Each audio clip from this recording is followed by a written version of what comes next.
الرجيم بسم الله الرحمن الرحيم يا أيها الذين آمنوا اتقوا الله وكونوا مع الصادقين صدق الله مولانا العظيم وصدق رسوله النبي الكريم ونحن على ذلك لمن الشاهدين والشاكرين والحمد لله رب العالمين۔ بزرگان محترم، عزیز ساتھیو، قرآن مجید کی آیت کریمہ آپ کے سامنے تلاوت کی میں نے۔ اللہ رب العزت کا ارشاد ہے، اے ایمان والو، اللہ سے ڈرو اور سچ بولنے والوں کے ساتھ ہو جاؤ۔ مہینہ اپریل کا ہے اور اکثر و بیشتر ہمارے اسکولی طلباء، کالج کے اسٹوڈنٹس اور ایون بڑوں کے اندر بھی کچھ حد تک مغربی تہذیب، تمدن اور اس کے رسومات ہمارے اندر جاری و ساری ہیں، اور آج بھی اس کے اوپر کچھ حد تک جو ہے مسلمان عمل پیرا ہو رہے ہیں۔ اپریل کے مہینے کے اندر آج تیسرا دن ہے اپریل کا، اور اپریل فول کے نام سے ہمارے معاشرے کے اندر نوجوان بچے، بچیاں، اسکولی طلباء، کالج کے طلباء اکثر و بیشتر اس بات کو ازراہ مذاق کہا کرتے ہیں۔ سب سے پہلی بات یہ ہے کہ اس اپریل فول کی تاریخی حیثیت کیا ہے، اور اس کے بعد پھر اس کی شرعی حیثیت کیا ہے۔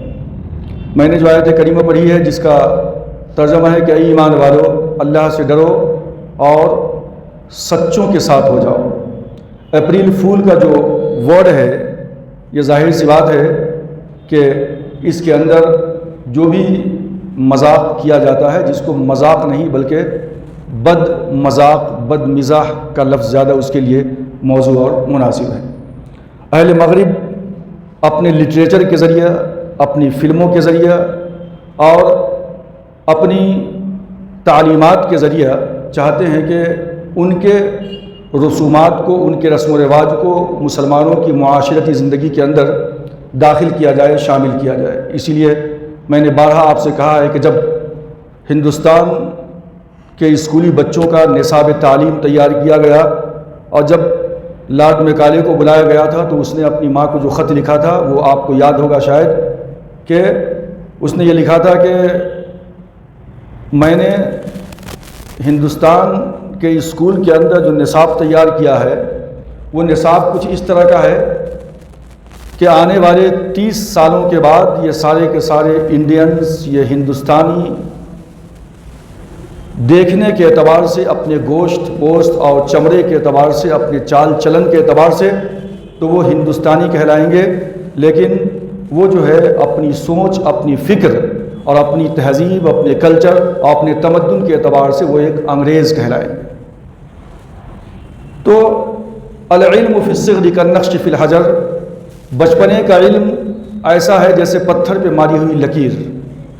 اسکول کے اندر بچوں کو جو پڑھایا جاتا ہے، جو کلچر کو ان کے اندر فروغ دیا جاتا ہے، وہ آہستہ آہستہ اس قدر جڑ پکڑتا ہے کہ وہ پھر اسی ماحول، اسی کلچر اور اسی تہذیب کے اندر جو ہے رنگ جایا کرتے ہیں۔ اس کی اہمیت اتنی زیادہ ہے کہ کوئی بھی قوم یا کوئی بھی مذہب وہ اپنی شناخت، اپنی پہچان برقرار رکھتا ہے اپنی تہذیب، اپنے کلچر، اپنے تمدن کے ذریعے سے۔ کسی قوم کا تہذیب و تمدن ختم کر دیا جائے، اس کے اندر دوسرے کلچر کو، دوسری تہذیب کو لاگو کر دیا جائے، تو ظاہر سی بات ہے کہ وہ قوم اپنی شناخت کھو دیا کرتی ہے، اپنی پہچان وہ جو ہے کھو دیا کرتی ہے۔ اور آپ کو سن کر یہ حیرت ہوگی کہ جب ایران کے اندر ابھی آیت اللہ خمینی کو مار دیا امریکیوں نے، لیکن اس سے اوپر کی تاریخ کو آپ دیکھیں گے تو رضا شاہ پہلوی کی حکومت تھی۔ اس سے پہلے ایک اچھے حکمراں تھے وہاں پہ، لیکن امریکہ والوں نے اس کے خلاف بغاوت کروا کے رژیم چینج کرنے کے نام پہ رضا شاہ پہلوی کو لایا تھا ایران کے اندر۔ رضا شاہ پہلوی یہ ان کا پٹھو تھا، ان کا دلدادہ تھا، اور یہ مکمل طور پہ مغربی تہذیب و کلچر کے اندر یہ رنگا ہوا تھا۔ اس نے پورے ایران کے اندر ایسی تہذیب، ایسے تمدن اور ایسے کلچر کو فروغ دیا کہ آپ اس زمانے کی ویڈیوز اور اس تاریخ کو پڑھیں گے تو پتہ چلتا ہے کہ اسکولی بچوں کے اندر بالکل یہ نی سے اوپر تک ان کے کپڑے ہیں، اسکولی ڈریس. جیسے آج مشنری اسکولز کے اندر جو کپڑے ہوا کرتے ہیں. میری گفتگو ہو رہی تھی ایک پرنسپل سے مشنری اسکول کے، جہاں کسی زمانے میں جو ہے کراٹے کی تعلیم دیا کرتا تھا، ٹیچنگ دیا کرتا تھا وہاں پہ کئی سالوں تک کانوینٹ کے اندر. تو جب کلچر پہ بات ہو رہی تھی تو میں نے ان سے یہ کہا، انہوں نے کہا کہ تمام فلموں کے اندر عیسائی کلچر کا مذاق اڑایا جاتا ہے. تو میں نے کہا کہ یہ تو آپ ہی کی غلطی ہے کہ جس طریقے سے فادر کے کپڑے پورے ہوا کرتے ہیں اور ننس کے کپڑے چھوٹے ہوا کرتے ہیں، آپ نی کے نیچے تک پہنتی ہیں. اور اسی طریقے سے آپ کے جو ایجوکیشنل سینٹرز ہیں ان کے اندر جو ڈریس کوڈ ہے بچیوں کا وہ کیا ہے، پورے نی کے اوپر ان کے کپڑے ہیں تو پورا پاؤں نیچے تک کھلا ہوا ہوتا ہے. اور جب یہی بچے بڑے ہوتے ہیں تو ان کے اندر سے وہ شرم و حیا ختم ہو جاتی ہے، لہٰذا یہ شارٹ کپڑے، چھوٹے کپڑے پہننے کو پسند کرتے ہیں. اور یہی ساری دنیا کے لیے آپ ایک ایگزامپل پیش کرتے ہیں. پھر یہ کہنا کہ ہماری تہذیب کو، ہمارے کلچر کا مذاق اڑاتے ہیں لوگ اس طریقے سے، تو یہ تو آپ ہی کی دین ہے، آپ ہی نے ایسا کیا ہے. تو میں کہہ رہا تھا کہ رضا شاہ پہلوی نے پورے کے پورے اسکولز کے اندر ڈریس کوڈ اس طرح کا رکھا کہ جس سے مغربی تہذیب اور اس کا کلچر جھلک رہا تھا. کھلے عام شراب کی اجازت تھی، شباب کی اجازت تھی، اور تمام کے تمام جو ہے سمندر کے کنارے بالکل جو ہے چھوٹے چھوٹے کپڑے پہن کر کے جس طریقے سے ہم جو ہے مغربی تہذیب کو دیکھتے ہیں وہی پورا مغرب کا کلچر کے اندر سارا کا سارا ایران رنگا ہوا تھا. اور کشمکش چل رہی تھی اس وقت روح اللہ خمینی کے ساتھ. روح اللہ خمینی کو جلا وطن ہونا پڑا تھا اور فرانس کے اندر جا کر کے اس نے پناہ لیا تھا. لیکن جب رضا شاہ پہلوی کے خلاف لوگوں نے احتجاج کیا اور جمعہ کے دن بعد نماز جمعہ جب ایک بہت بڑی بھیڑ امٹ پڑی تو رضا شاہ پہلوی نے یہ حکم دیا کہ تمام کو گولیوں سے بھون دیا جائے. ایک بہت بڑی تعداد میں لوگ جو ہے پولیس کی گولیوں کا شکار ہوئے اور اس کے بعد پھر اور زیادہ جو ہے یہ بڑھتا گیا اور پھر پورے کے پورے ایران کے چپے چپے گلی کوچوں کے اندر سے پوری حکومت کو گھیر لیا گیا اور مجبوراً رضا شاہ پہلوی کو اپنی جان بچانے کے لیے ایران چھوڑ کر کبھی فرانس، کبھی اٹلی اور کبھی ادھر ادھر پناہ لیتے ہوئے آخری میں یو ایس نے اس کو پناہ دے دیا. اس کے بعد روح اللہ خمینی جو فرانس کے اندر موجود تھے وہ جو ہے ایران کے اندر آئے، لاکھوں کی تعداد میں لوگوں نے ان کا ویلکم کیا اور روح اللہ خمینی نے بہت سارے چینجز لائے. رضا شاہ پہلوی نے جو آزادی دے رکھی تھی شراب کی، شباب کی، چھوٹے کپڑے پہننے کی اور اسلامی تہذیب تمدن کا کلچر کا خاتمہ ہو رہا تھا، روح اللہ خمینی نے مسلمانوں کے اندر پھر سے اسلامی روح پھونکنے کی کوشش کی. اس نے شروعاتی دور کے اندر تو لوگوں کو سمجھایا کہ شراب کی دکانیں بند کرو اور اس طریقے کے کپڑے مت پہنو، اور بچوں کو، پیرنٹس کو جو ہے سمجھایا کہ مغربی تہذیب کو چھوڑ کر کے اسلامی تہذیب و تمدن کو اپناؤ. لیکن جب لوگوں نے نہیں مانا، ایسے ہی معاملہ چلتا رہا، تو روح اللہ خمینی نے کہا کہ ٹھیک ہے، تم لوگ یہی کام کر رہے ہو تو سب کے سب آ جاؤ اور ہم ان کو، تم تمام کو ایک لائسنس دے دیتے ہیں. لائسنس ہوگا تمہارے پاس، آسانی کے ساتھ تم اپنا کام کر سکتے ہو، شراب بیچ سکتے ہو اور جو بھی تمہیں کرنا ہے وہ کرو. لہٰذا ایک بہت بڑے اسٹیڈیم کے اندر سب کو جمع کیا گیا اور یہ لائسنس لینے والے لوگ سب کے سب وہاں جمع ہوئے. روح اللہ خمینی نے تمام کے اوپر گولی چلانے کا حکم دیا اور ہر ایک کو جو ہے نا وہاں پہ ختم کر دیا گیا، گولیوں کے سے ان سب کو بھون دیا گیا، ختم کر دیا گیا. اور اس طریقے سے جو لوگ تہذیب و تمدن انگریزوں کے اپنا رہے تھے ان تمام کو بالکل نیست و نابود کر دیا، ختم کر دیا. اور اس نے پھر جو ہے نا وہ اسلامی کلچر کو فروغ دینے کی کوشش کیا. اسی نے پھر جو ہے یہ ابھی جو سپریم لیڈر کا جو کانسیپٹ ہے 85 بڑے بڑے جو ہے انٹلیکچوئل اس کے اندر رہیں گے اور پھر ان کو ووٹنگ کیا جائے گا، 85 منتخب ہو کر کے آئیں گے. یہ علماء، بڑے بڑے فقہا، بڑے بڑے پڑھے لکھے لوگ ہوں گے. اور دوسری طرف اس نے جو ہے نا کہا کہ یہ جو پولیس ہے یہ تو ظاہر سی بات ہے کہ مکمل طور پہ ہمارا ساتھ نہیں دے گی. تو اس نے کیا کیا کہ پھر ایک IRGC کا جو ہے اس نے سنگٹھن کیا، اس نے جو اس کی بنیاد ڈالی کہ دوسری پولیس تمام اہلکار جو ہے بارڈر پہ چلے جائیں لیکن IRGC یہ اندر رہے گی، یہ اندر کی تمام چیزوں کو سنبھالے گی، یہ ہمارے حکم کو مانے گی۔ لہٰذا اگر IRGC کی طرف سے یا ایرانی گورنمنٹ کی طرف سے کوئی ایسا لا پاس کر دیا جائے جو اسلامی شریعت کے قانون کے خلاف ہو، تو پھر یہ جو 85 چنندہ تھے سپریم لیڈرز، یہ 85 کے اندر سے جو نمبر ٹاپ پہ سپریم لیڈر ہوا کرتا تھا، اس کو اختیار حاصل ہوتا تھا کہ وہ اس قانون کو بدل ڈالے۔ ایک سپریم لیڈر کا خاتمہ ہوا تو آج دیکھتے ہیں کہ دوسرا سپریم لیڈر آ گیا۔ 85 ہے چنے ہوئے، ایک جائے گا دوسرا آئے گا، ایک جائے گا دوسرا آئے گا۔ تو اس طریقے سے روح اللہ خمینی نے بہت ہی چینجز کیے تھے ایران کے اندر، اور اس نے جو ہے شریعت کے قانون کو لاگو کرنے کی ترویج کرنے کی کوشش کی، اور جو مغربی تہذیب و تمدن میں لوگ رنگے ہوئے تھے ان تمام کے اوپر اس نے پابندی لگا دی۔ کپڑا کس طرح پہننا ہے، آزادانہ عورتوں کو اس طرح نہیں رہنا ہے، اور شراب کی ممانعت، اور اس طریقے سے تمام کے تمام اسلامی شعار کو اس نے جو ہے لانے کی کوشش کی تھی۔ تو بتلانا یہ مقصود تھا کہ کسی قوم کی پہچان، اس کی شناخت اس کی اپنی تہذیب سے ہوا کرتی ہے۔ آج ظاہر سی بات ہے کہ ہمارے سروں کے اوپر ٹوپیاں نظر آتی ہیں، بچے ٹوپی پہنتے ہیں، کرتا پاجامہ پہنتے ہیں، یہ کیا ہے؟ یہ مسلمانوں کی تہذیب ہے، اس کا کلچر ہے، اس کا تمدن ہے، اور یہ اس کا بقا کیوں ہے؟ چونکہ ہم نے ہندوستان کے اندر انگریزوں کے یہاں پہ جو ہے قابض ہو جانے کے بعد مدرسوں کا جال بچھا دیا، اور اس طریقے سے ہمارے بچوں کے سروں کے اوپر آج ٹوپیاں نظر آتی ہیں۔ مدرسوں کی بات جہاں تک کی جاتی ہے تو ایسے بھی واقعات آج آ رہے ہیں کہ قدم قدم کے اوپر مدرسے کھل رہے ہیں۔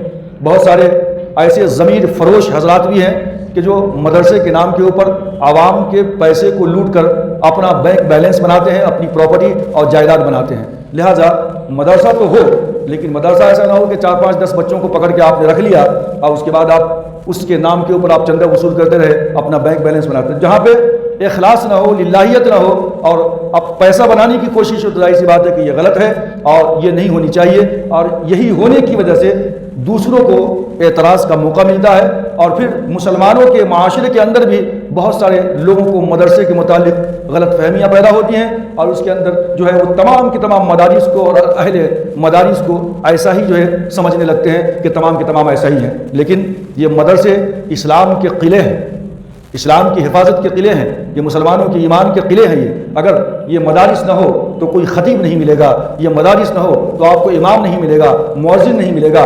ایسے بھی حالات پیش آتے ہیں کہ جو ہے جنازہ رکھا ہوا ہے لیکن کوئی جنازہ پڑھانے والا وہاں پہ موجود نہیں ہوتا ہے، جنازہ پڑھانے نہیں آتا ہے لوگوں کو۔ تو یہ مدرسوں کی بڑی اہمیت ہے، ان مدرسوں سے ہماری دینی بقا ہے، اسلامی شاعر کی حفاظت ہے، اور ہمارے مساجد کی حفاظت ہے۔ تو یہ مدرسے بھی بڑے اہم ہیں، اور ان مدرسوں کی وجہ سے بھی مسلمانوں کی شناخت ہے، اس کی تہذیب اور اس کا تمدن، اس کا کلچر باقی ہے۔ تو یہ مسلمانوں کی شناخت ہوا کرتی ہے، اس کا جو ہے کلچر، اس کی تہذیب، اس کا تمدن۔ اپریل فول کا جہاں تک مسئلہ ہے، میں نے کہا تھا کہ یہ اہل مغرب لٹریچر کے ذریعے، اسکولز کے ذریعے، ایجوکیشن کے ذریعے، فلموں کے ذریعے سے اپنے تہذیب و کلچر کو ہمارے اندر فروغ دینے کی کوشش کرتے ہیں۔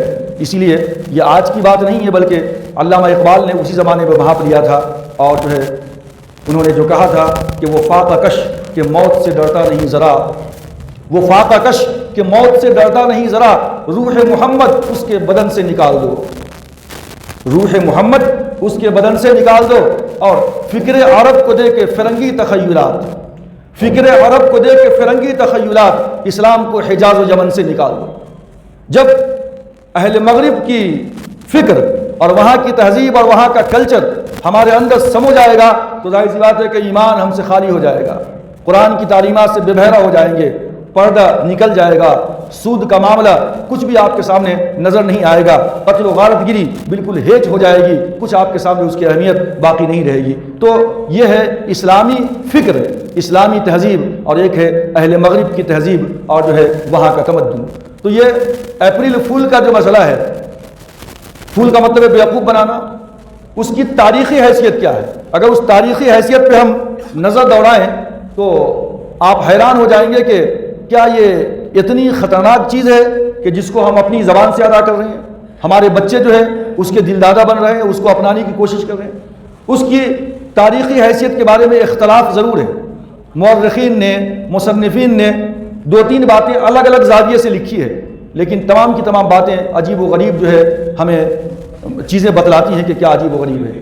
یہ جو مہینہ ہے اپریل کا، یہ آج 16 سنچری کے اندر 16 سینچری کے آس پاس 1656 کے آس پاس میں کچھ ایسا ہوا کہ اس سے پہلے جو نیو ایئر منایا جاتا تھا اور سال کی جو شروعات ہوتی تھی وہ جنوری سے ہوا کرتی تھی، لیکن 17 سینچری سے پہلے 16 سینچری کے مڈل میں یہ ہوا کہ فرانس والوں نے سال کی شروعات جنوری کے بجائے اپریل سے کرنا شروع کر دی۔ اپریل کا جو مطلب ہے وہ جو فرینچ کے اندر، یونانی زبان کے اندر ایفروڈائٹ لکھا ہے، ایفروڈائٹ، اور اسی سے شاید یہ لفظ نکال کر کے اپریل بنا دیا گیا، چونکہ وہ جو اپریل کو منسوب کرتے ہیں وہ لوگ رومی حضرات، ان کی ایک دیوی ہے۔ اس زمانے کے اندر بھی بت پرستی بہت عام تھی، یہودیت بھی، نصرانیت بھی تھی اور بت پرستی بھی تھی۔ ہم سمجھتے ہیں کہ بت پرستی نہیں تھی، بت پرستی بھی اس زمانے میں عام تھی۔ یہ تمام کے تمام جو مہینوں کے نیمز ہیں، یہ تمام کے تمام نیمز کسی نہ کسی دیوی دیوتا کی طرف منسوب ہیں، جتنے بھی انگلش میں آپ کو یہ نام نظر آتے ہیں۔ تو وینس نامی ایک دیوی تھی ان کی، یہ وینس نامی دیوی کے ساتھ جو ہے نا، یہ اس اپریل کے مہینے کو منسوب کرتے ہیں اور اس کو بہت ہی جو ہے مقدس مانتے تھے وہ لوگ۔ تو جب 1 اپریل آیا تو معاملہ تھا ان کے تقدس کا کہ یہ مہینہ بڑا مقدس ہے، کیونکہ اس مہینے کی نسبت اس وینس نامی دیوی کے ساتھ، تو گویا کہ ایک خیال بت پرستی کا یہاں پہ ہو گیا۔ لہٰذا 1 اپریل کو وہ لوگ بہت جشن مسرت مناتے تھے، خوشی مناتے تھے، اور اسی مہینے کے اندر اس خوشی میں لوگ مذاق بھی کیا کرتے تھے، اور یہی مذاق بڑھتے بڑھتے یہاں تک آ گیا کہ لوگ نے مذاق میں ایک دوسرے کو بیوقوف بنانا شروع کر دیا۔ اب وہ ایک رسم چل پڑی کہ اپریل فول۔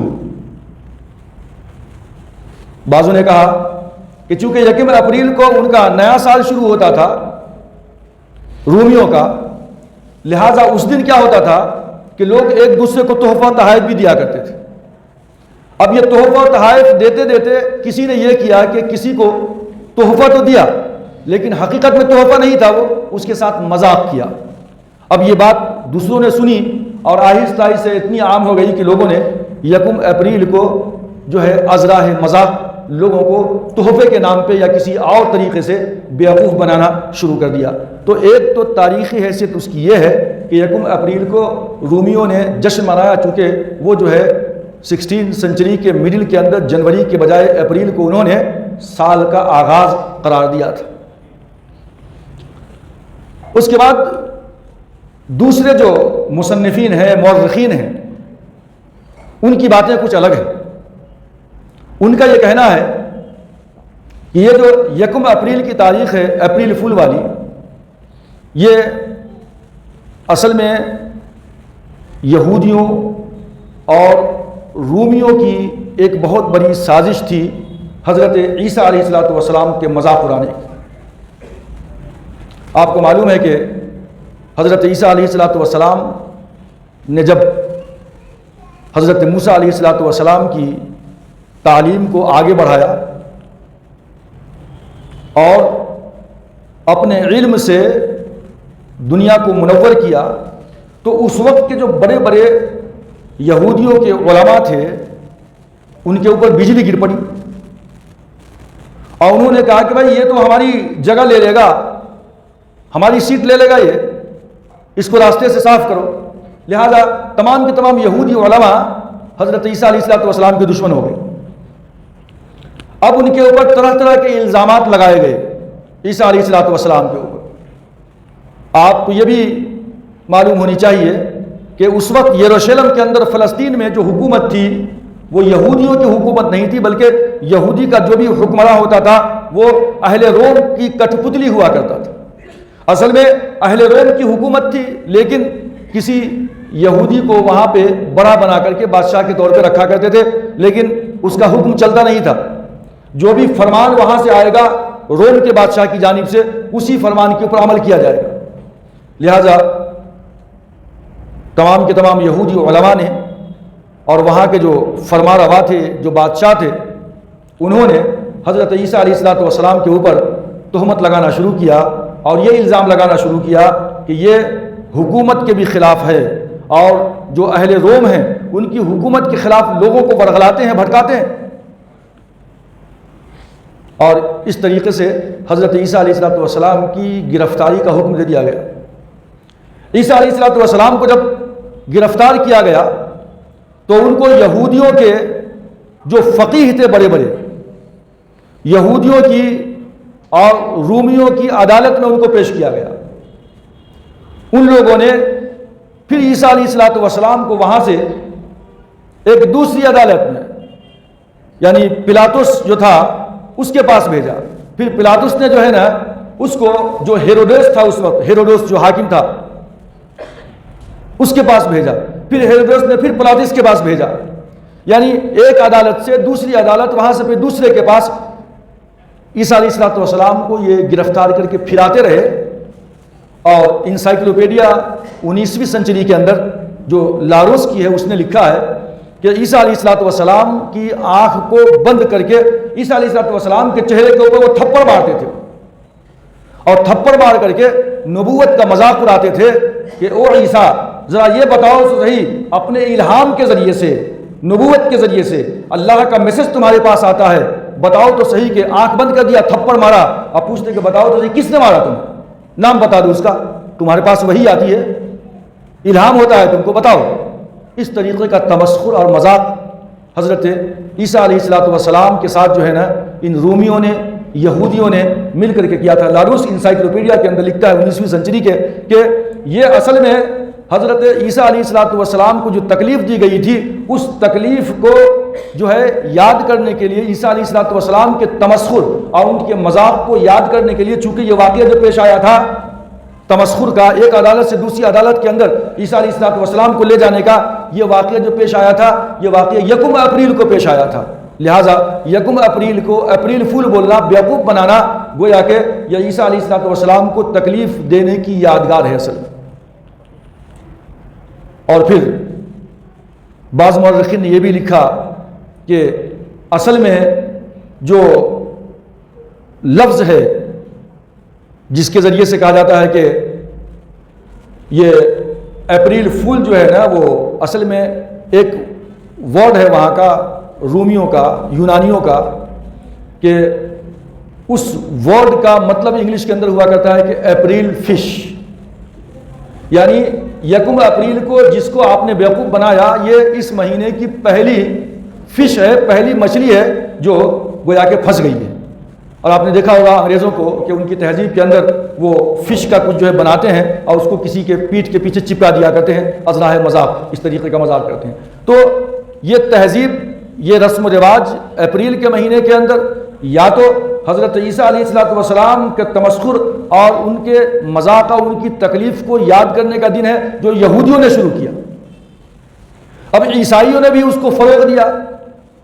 وجہ ہو سکتی ہے کہ عیسائیوں کو اس بات کی خبر نہ ہو، حالانکہ جو ان کی 4 مشہور انجیلیں ہیں، لوقا، مارکس، مریسی، یوحنا، لوقا کی انجیل کے اندر بھی اس بات کا تذکرہ ہے کہ یہ تمام کے تمام رومیوں نے جب حضرت عیسیٰ علیہ السلام کو گرفتار کیا تھا تو ان کو کبھی پلاطس کی عدالت میں، کبھی جو ہیروڈس کی عدالت میں، کبھی رومیوں کی عدالت میں پھراتے تھے اور آنکھ بند کر کے تھپڑ مارتے تھے اور کہتے تھے کہ نبوت کے ذریعے سے بتاؤ، الہام کے ذریعے سے، کہ تمہیں کس نے مارا۔ یہ لوقا نے بھی اپنی انجیل کے اندر اس بات کا ذکر کیا ہے، اس کو لکھا ہے، تو ان کو بھی پتہ ہے، لیکن وہ پڑھتے کہاں ہیں، وہ جانتے کہاں ہیں۔ لہٰذا یہودیوں کے شانہ بشانہ عیسائیوں نے بھی جو ہے اس کو فروغ دیا اور اس رسم کو اپنے اندر جو ہے لوگ پھیلاتے رہے، اور انہی تہذیب و تمدن کے دلدار آج ہمارے نوجوان بھی ہو گئے، ہمارے معاشرے کے اندر بھی وہ تہذیب اور وہ کلچر جو ہے آہستہ آہستہ فروغ پانے لگا۔ الحمدللہ بعد میں اب جو ہے اس کام میں کچھ کمی آئی ہے پہلے کے مقابلے میں، لیکن پہلے کی طرح نہیں ہے، پہلے اور زیادہ ہوا کرتا تھا۔ تو یہ رسم، یہ رواج تو ظاہر سی بات ہے کہ یہودیوں کی رسم، بنائی ہوئی رسم ہے۔ عیسائیوں نے نادانی میں اس کو فروغ دے دیا۔ عیسائیوں کا جو مذاق ہے، جو مزاج ہے، بڑا عجیب و غریب ہے۔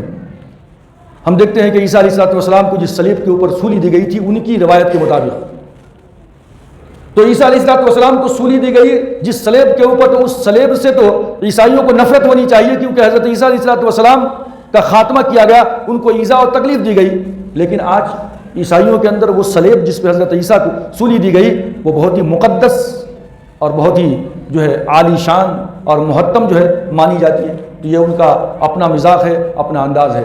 تو میرے کیف یہ ایک ایسی رسم ہے یکم اپریل کی، اپریل فل والی، کہ یا تو وینس دیوی کے ساتھ اس کی نسبت ہے تو وہاں پہ بت پرستی بھی ہے.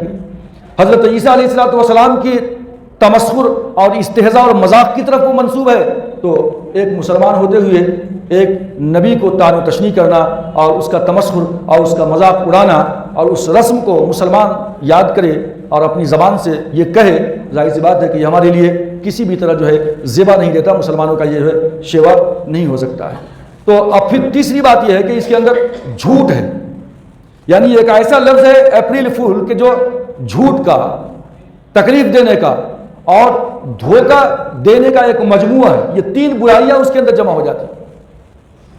نمبر ایک جھوٹ، اور جھوٹ قرآن مجید نے کہا لعنت اللہ علی الکاذبین، یعنی جھوٹ ایک ایسی برائی ہے کہ جس کے اوپر اللہ تبارک و تعالیٰ کی جانب سے لعنت. ان الکذب من الکبائر، جھوٹ کیا ہے؟ کبیرہ گناہوں کے اندر سے.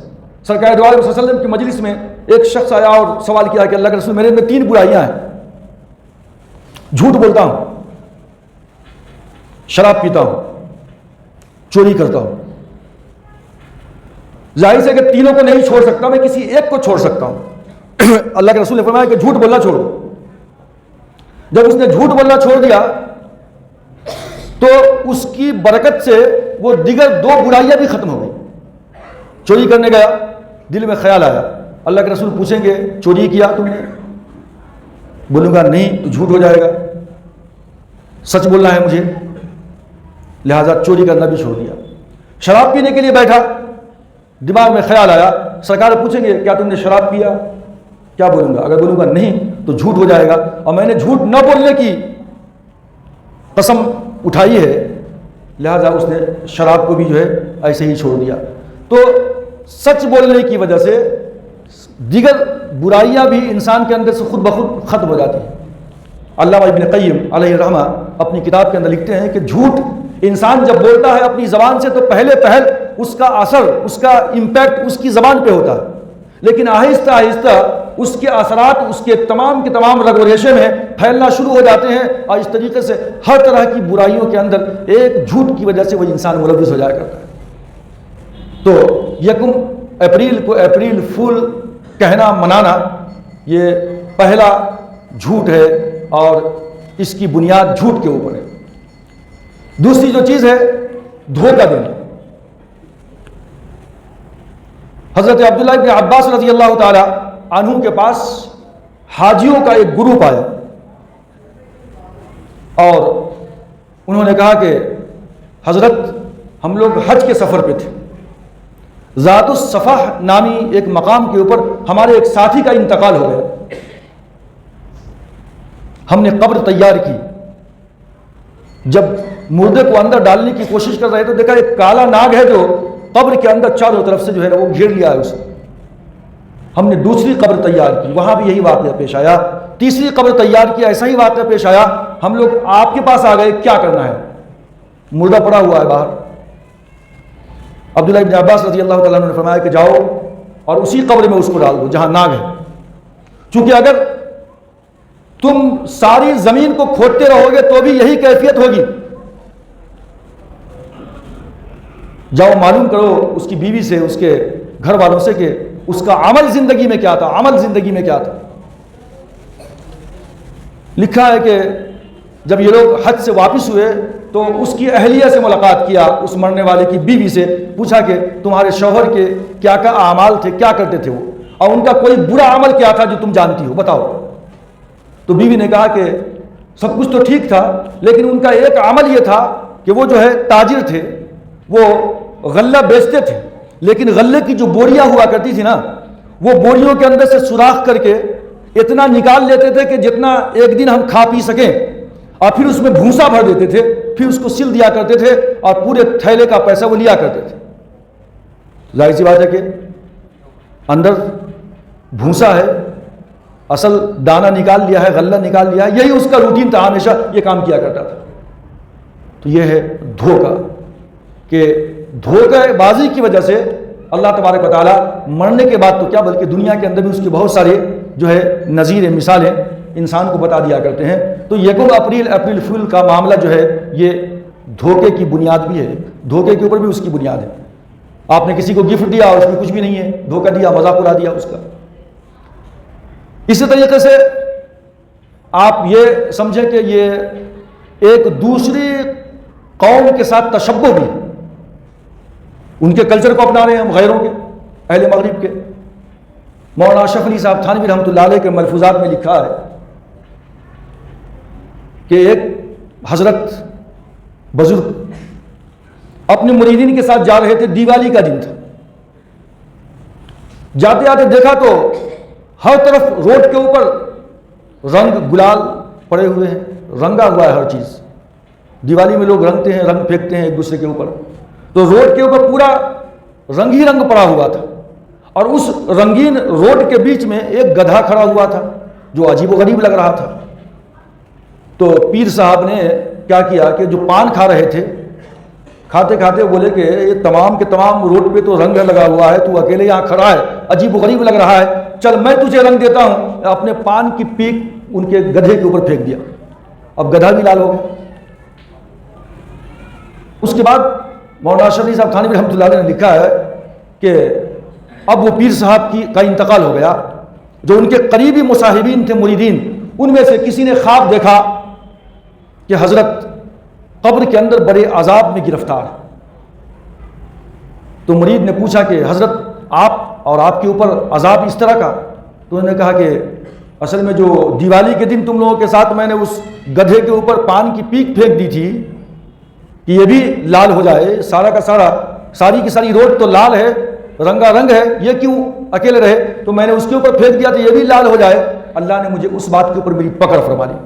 گویا کہ کسی دوسری قوم کے ساتھ میں نے تشبہ اختیار کرنے کی کوشش کی, ارادہ ایسا نہیں تھا, لیکن اللہ نے میری پکڑ فرما لی. چونکہ بڑوں کی چھوٹی باتیں بھی اللہ کی نگاہ میں بہت بڑی ہو جاتی ہیں, بڑوں کی چھوٹی باتیں بھی اللہ کی نگاہ میں بڑی پکڑ اور سختی ہو جایا کرتی ہے. تو من تشبہ بقوم فہو منہم, کہ جو شخص کسی دوسرے قوم کی مشابہت اختیار کرے تو وہ اسی کے اندر سے. لہٰذا یہ جو اپریل کا مہینہ ہے اور اپریل کی پہلی تاریخ کو یعنی اپریل فول کہنا, یا تو اس کے اندر بت پرستی کا شائبہ ہے, یا پھر اس کے اندر اتنی بڑی شخصیت عیسیٰ علیہ السلام کی تمسخر اور ان کے مذاق کی ایک یادگار ہے, یا پھر اس کے اندر دوسری قوم سے مشابہت ہے جو ہم نوجوانوں کے اندر ہمارے معاشرے میں فروغ پا رہی ہیں. اللہ تبارک و تعالیٰ سے دعا ہے کہ اللہ تعالیٰ ہم تمام لوگوں کو جو ہے اپنے راستے کے اوپر چلنے کی توفیق عطا فرمائے, اپنے حبیب کی سنت کو جان جان کر عمل کرنے کی توفیق عطا فرمائے. آمین. وآخر دعوانا ان الحمد للہ رب العالمین.